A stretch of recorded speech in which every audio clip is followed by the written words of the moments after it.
Hello, hello, hello. Welcome into this space from wherever you happen to be in the world to where I happen to be in the world, which is on the west coast of Northern California. We're just starting to get chilly mornings. It's turning into fall, and so I have my tea and I have my cozy sweater. And wherever you are, whether it's getting chilly or it's real cozy, but I invite you to get cozy. Find some way to watch or to listen, to participate that actually feels good to you. Because we are here to talk about pleasure. So feel free to drop in the comments. Let me know where you are joining from, how you're doing this morning. Say hello so I know you're there. It's beautiful to see those of you joining. I always love the comments. So anywhere along the way, if you have a question or you have a share or something about how this relates to your life, I'd love to hear about it. Whether you're live, whether you're watching the replay, again, I'd love to know where you're watching from. I love to hear you say hi. I love to know what is resonating with you, and also what you might be like, never thought of it that way, or I have a different experience. All of that is welcome. All of that is welcome. Thank you, Jenna. Me too. I'm delighted to hear where this topic takes us.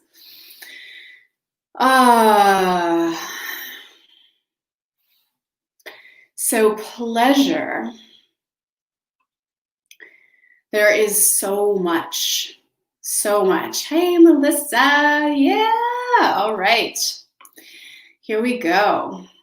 There's so many ways or places I could go with pleasure, and I'm going to do my best. I want to stay mostly focused on this place of our connection between our own pleasure and our sovereignty. And one of the ways that I see this really, like where this comes up, is around abdicating pleasure to another person. And some of this, and again, I'm going to try not to go down like a total rabbit hole around this, but some of this is about mapping over pleasure and sex. And so there's like, oh, well, I have sex with another person, or I get sexy with another person. And so then I sort of abdicate my pleasure to, a partner, again, whether that's a long-term partner, a lover, a sexual partner, another person. I have to be with another person. If I'm not in a relationship, often people really like, oh, I'm just waiting until I'm in a relationship, and then I'll get to feel or experience or have the kind of pleasure I want to have. When the right person comes, then I'll be able to experience the kind of pleasure I want to experience. And, first of all, again, that comes from mapping over pleasure and sex, but even in the realm of sexuality, right? Because there's like this whole world of pleasure. I mean, I would say, honestly, the majority. It's like how, partly because we're humans, we tend to think of ourselves as the most important animal on planet Earth. But I think also there's this way where like mammals tend to be bigger, and we're just like, well, mammals are clearly where it's at. And actually, not just by numbers, but I think it actually turns out by like actual mass and size, that like insects, if we put all the insects together by like weight and mass, there's more insects on the planet than there are mammals, even though mammals are whales and elephants. So anyway, this relates. This relates because, we think, well, I get that maybe pleasure or sex isn't all of what pleasure is, but it's like the biggest part, right? I mean, that's where like the most pleasure is. And I would say no. that actually all these other arenas of experiencing pleasure are more and greater than the pleasure in sex, which is, again, not to relegate sexual pleasure out of the equation, but to really remember, not just like, oh, I'm trying to find some little bit of pleasure that's not sexual or that's outside of partnership. And I'm just, I'm kind of like, it's probably there. I mean, I could eat ice cream or smell a rose, or, that there's these like little opportunities for pleasure outside of sexual pleasure.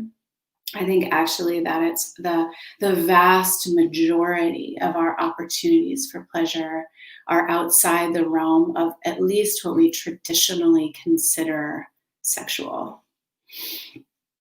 So specifically in relation to sovereignty, and even some of the other experiences of pleasure, a lot of times they are things, right? Things we want to do or things we want to experience. Sometimes they might be sexual, but a weekend getaway to a hot springs, or this, that, or the other experience. And we're like, well, when I have a partner, then I'll do that.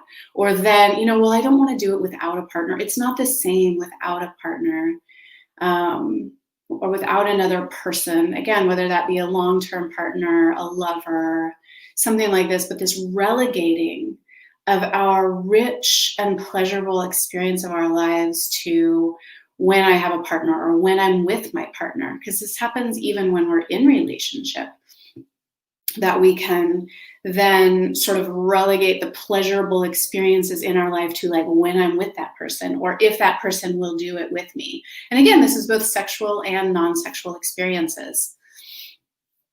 Just a little side note, like the hot springs experience. So 2 years ago, my partner took me to a hot springs, and then I sort of caught myself, like I was like, I want to go there again for my birthday. And this was just this last February, which feels like fucking 10 years ago. I think about this because it's my birthday, and that it's easy for me to mark this, and I'm like, whoa, that really was just this year. Anyway, when I really sat with it, what I realized is I wanted to go on my own. And it was like habit. It was kind of internal habit because my partner had taken me to the hot springs, but it was also like this subtle cultural thing of like, well, of course it's better if I go with him, or like, that's the good story, right? That's the story I can share on social media. I should want to go with my lover, my boyfriend, my partner.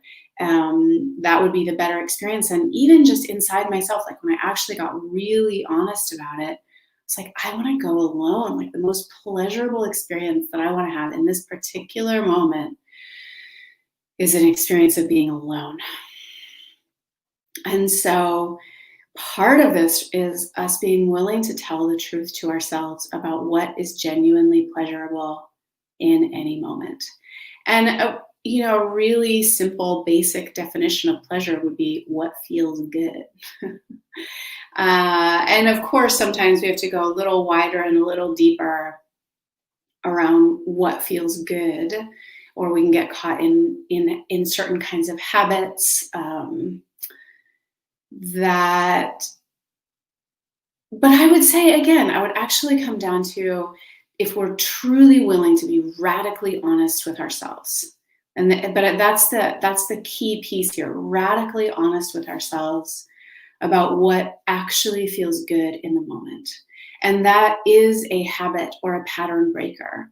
I've known people, again, even if we map it over into sex, like I've known people who will either masturbate, self-pleasure, or be involved in something that externally could be seen as a pleasure practice, a quote-unquote pleasure practice. But if I really talk to them about it, and they're like either not really there at all, they're thinking about something else, or it doesn't actually feel good. But they're like, oh, but if I touch myself here, it should feel good. Therefore, when I go to a pleasure practice, I touch myself here. Like it should feel good if I touch my nipples, or if I touch my vulva, or if I, pinch myself in this way, or if I this is what feels good.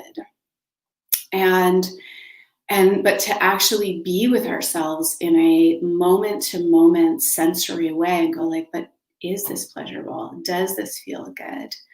And to be willing to tell the truth and not get hung up. I think one of the things that happens is we get hung up on like, well, but what if it doesn't? I mean, first of all, it should. What if something's wrong with me? What if I'm the only person that doesn't find this pleasurable? What if I'm the only person that does find this pleasurable? What if this is weird? What if, all these things, but a lot of it, again, it gets couched in this should be pleasurable. This is what is pleasurable. Like we have some idea, and pleasure itself, I would say, lives in the moment. And so in that way, once again, like there's the very obvious piece of our own sovereignty. And I really say this, I mean, I do this work with women a lot, but I am shying away from specifically talking about this with women in this moment because I see this with like every single human that I have ever had the privilege of working with, that these ideas, we get in these ideas of what should feel good, what I should want, what I should like, what feels good. And specifically this idea of connecting it to a partner. And honestly, I think that sometimes men have more issue. I mean, men will often have maybe less stuff around masturbation than women culturally, though not always. But masturbation isn't necessarily, but there often isn't this direct connection to what actually feels good. And so there's still often a certain relegation, like, well, I only feel that with a partner. I only do these things with a partner, another person. And there can still be a lot of shame tied up in experiences and pleasurable experiences and sensual and sexual experiences without another person, without a lover, without a partner. And so that piece around pleasure and sovereignty is more obvious, but the way that to experience our own pleasure means that we must actually be connected with our visceral moment-to-moment experience. It demands our sovereignty. It's like, wait, I have to actually be here. I have to actually feel. And not as an obligation, right? Not as an imperative, but I actually have to tell, if I want to have a pleasurable experience here, I also have to be willing to tell the truth to myself. And there's so many things. I mean, it gets tricky because there are things that we do that maybe don't feel good in the moment and they feel really good afterwards. But we have so many things that we think we should do. Oh, I know I'll feel good if I meditate, if I do yoga, if I eat a vegetable, if I go for a walk, if I sit in the sun, if I'll feel good if. And while some of those things are totally true, I wouldn't say that they're specifically related to our pleasure in the moment. Sometimes we do have to get over a hump of habit, like, I just get on my phone and scroll on social media rather than set it down and go sit in the sun, which feels genuinely pleasurable in the moment. So sometimes there's this little getting over a habit. But for instance, my boyfriend dragged me on a mountain bike ride yesterday, which is not a pleasure practice for me. But I felt great afterwards. But even so, I would say the experience itself was not a pleasurable experience. There were moments. And this too, I actually do believe is one of the places we can touch our sovereignty. So I could have spent the entire time being like, why did he drag me out on this? And why did I say yes? And I don't know, like, this is hard. And I'm, it doesn't feel good. And the ways in which I did actually create it as a pleasurable experience in the moment had to do with exactly what I was saying, which was coming into the present moment and letting myself fully inhabit that actual moment. So like riding down or on a dirt path and just feeling like underneath the tires of my bicycle, the softness of the dirt and the redwood, duft, whatever, like all that, the needles and the way that it was soft and the way that felt different than what we had ridden on 5 minutes earlier that wasn't quite paved. It was much more packed and it had rocks. And then there was like this softness and then the light coming through the trees. And then if I inhaled and I could smell the redwoods and I could smell the bays and I could like, oh, this feels really good. All of that was possible because I didn't try to keep up with my boyfriend on this mountain bike ride. I mean, first of all, I can't. Like, it's physically impossible for me to keep up with him on a bike ride. But I also really let go of like, oh, but I should try. I should try to keep up with him, or I should like anything. That all is actually out of the present moment. That's either something I'm thinking about the past, or something I'm making up about the future, or kind of reaching over into his world. Like, but is he happy about this, or all these things, rather than like, well, like here I am. And at one point I even wrote up and he was like, oh, you're kind of going at a leisurely pace. And I was like, yeah, I am. And it allowed me to actually enjoy myself. It allowed me to experience genuine pleasure in the moment. And that connects me to this place that I like to talk about as sacred sovereignty, which isn't just like, I am an island unto myself, I'm separate, I do my own thing. Like I get to, even though I'm on a bike ride with him, I get to make my own choices, like being connected to him, and also having an experience in a way that I could genuinely enjoy, where I'd try harder for certain things and take some risks on something that matters to him that is not fun for me, and then simultaneously also have this experience of enjoyment and genuine pleasure.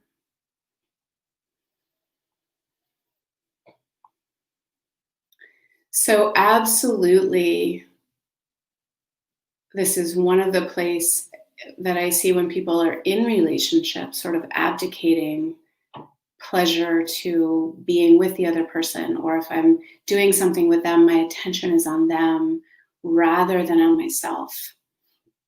And I actually believe that this capacity for sacred sovereignty requires that we be able to include in our attention ourselves and the other.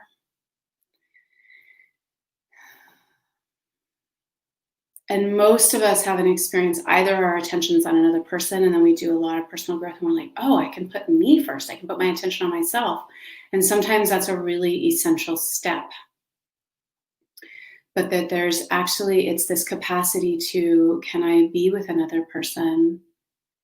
Can I include them in my sphere of awareness? And can I simultaneously include myself and my own experience?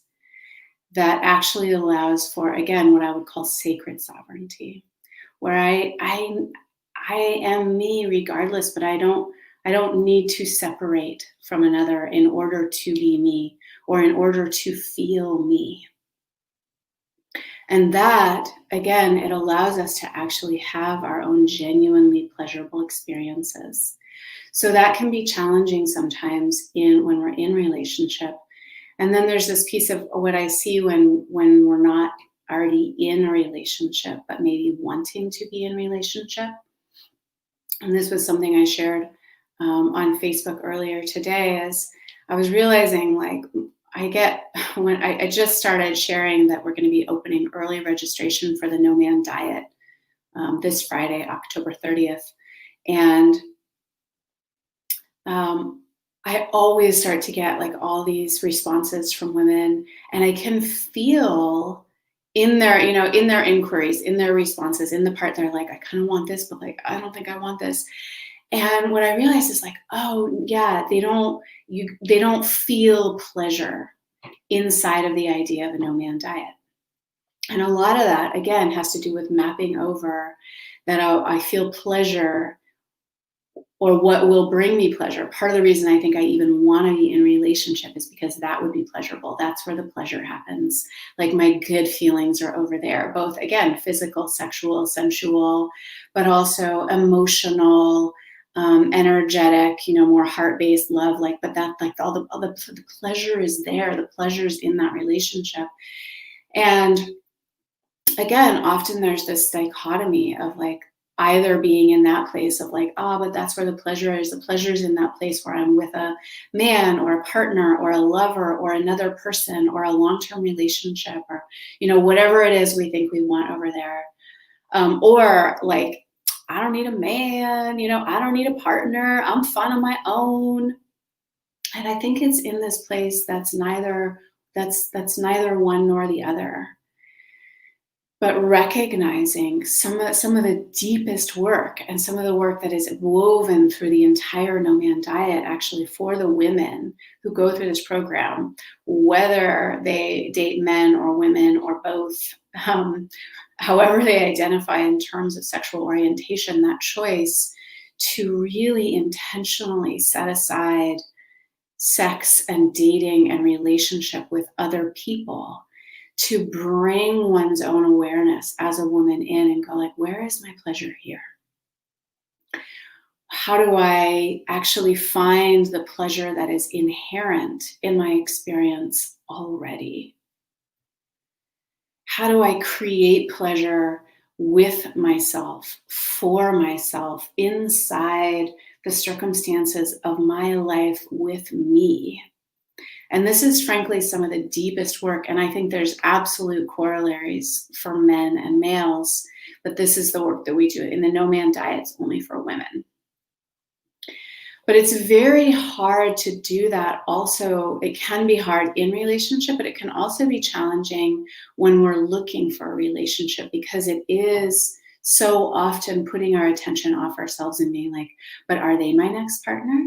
Or, but are they going to like me so they might choose me so they could be my next partner? And there's a way of leaving ourselves. And when we leave ourselves, even in small ways, and again, we all do it. This isn't blame, shame, judgment, or any idea that we'll ever be 100% perfect, never leave ourselves forever and ever, But being able to actually notice how we leave ourselves energetically, emotionally, with our thoughts, with our projections, right, into that idea of maybe our next partner or this person, or could they be, or I'm looking, or where are they? Where should I go tonight? What should I do so that I can be there? It takes us away from this capacity to actually be in our own present moment experience, which is where our pleasure lives. Our pleasure lives in our own visceral, bodily, sensory, moment-to-moment experience. There is a memory of pleasure that can sometimes bring pleasure into the moment. Sometimes I can remember something and like, oh, I can feel something right now. But that I still have to actually be in this moment.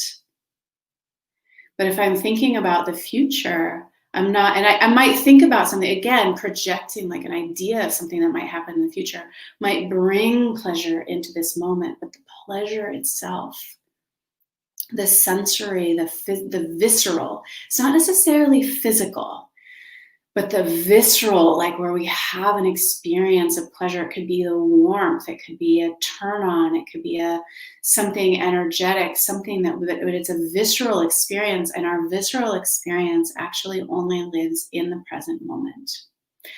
And again, only when we can actually connect to our own experience. And ultimately, we want to be able to connect to our own experience while also, not 100% of the time, of course, but also connecting to another person or other people or another person's experience, and still include our own experience. And often there's a really important step of really drawing our own attention, our own energy, our own awareness truly to ourselves.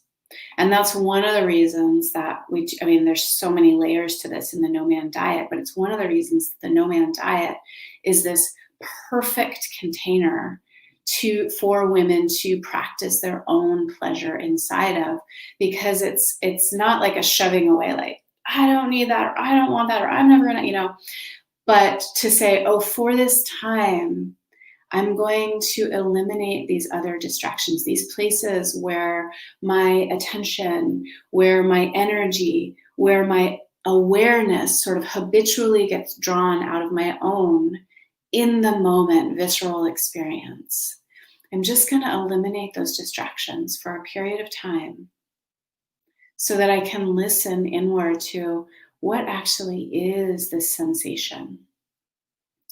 And so much of what we discover when we do this, and again, one place is the No Man Diet, but there's many ways to work with this. But when we're willing to sort of go like, what if I eliminate these distractions? What if I bring this awareness to myself, to my in the moment, to my visceral experience, and then I'm willing to actually bring my attention to what feels good and to tell the truth about it.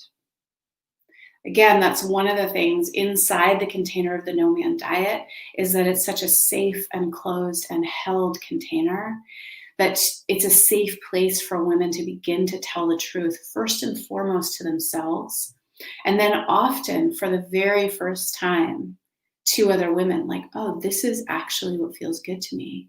Oh, I had no idea this was going to be pleasurable. I've been afraid to admit for so long that I don't find this pleasurable. But first and foremost, it's always about telling the truth to ourselves. If I just assume that I should love it, like this should feel good, and so I just do this, like, oh yeah, that feels so good.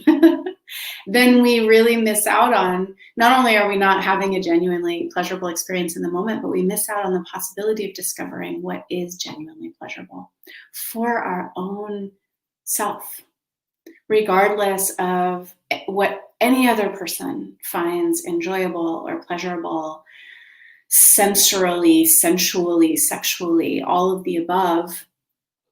But to truly get curious, about what do I genuinely find pleasurable.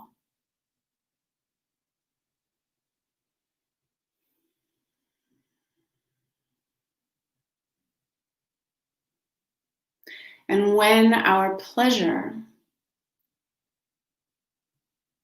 is abdicated or relegated to the space of needing to be with another person in order to find it or to enjoy it, if we believe we cannot have, there may be certain experiences that we have with other people, but there may be pleasurable experiences we have only with ourselves. And so it becomes less about like one being better than the other and more like this whole vast feast or array of opportunities for enjoyable and pleasurable experiences. But so long as there is a sense that my true pleasure or the depth of my pleasure or the enjoyment of my pleasure, or I can only ever feel pleasure when I have a partner, when I have a lover, when I'm with another person, that is a way in which we will always limit our own sovereignty.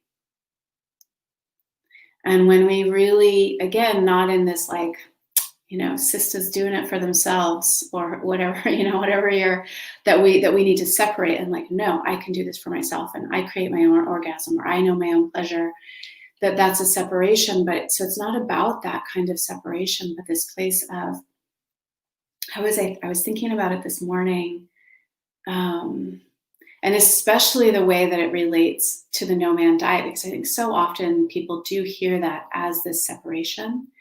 Whereas it's really a conscious choice, literally, to just relax certain distractions for a period of time.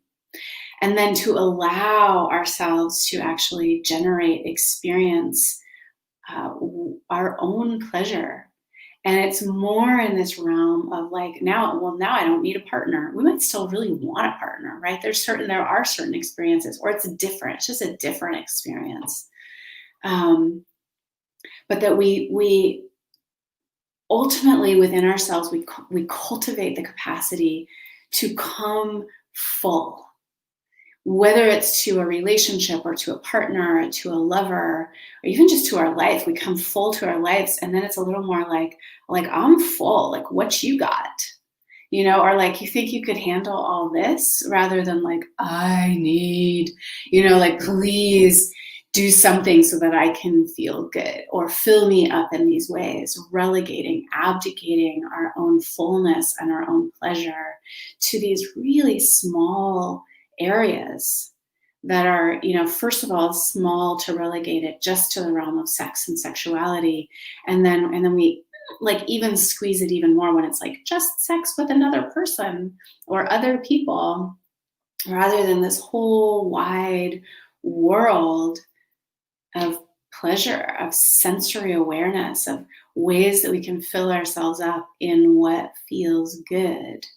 And then come not just to our loverships or our partnerships or our intimate relationships, but to all of our interactions, and even, like sit down to do our work, but like, oh, I'm full. And can I even find pleasure here? And in that way,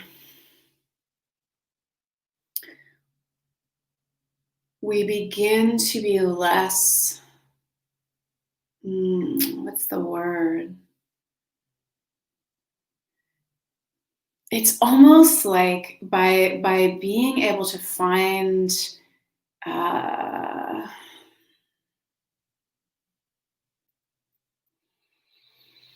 as we cultivate the capacity to actually find and create our own pleasure moment to moment in damn near every experience, we cease to be driven by the pursuit of pleasure. And that in itself is inherently frees us in our own sacred sovereignty.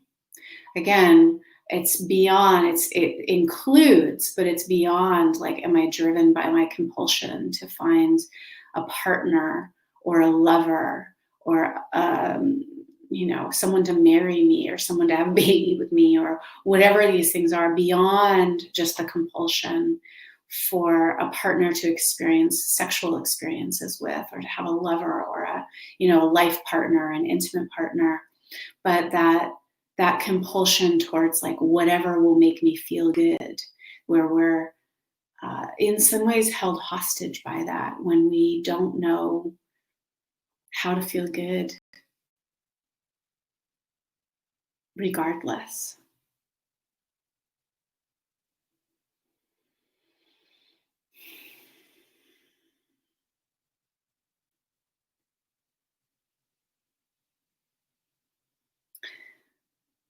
So the last thread that really could be its own whole topic, maybe for another time, is we can still want something without being driven by it. Or so it's like I can still want an experience, or I can still want a partner, or I can still want to feel something, but without being compelled by it, because I see it as the access to my pleasure or to my feeling good.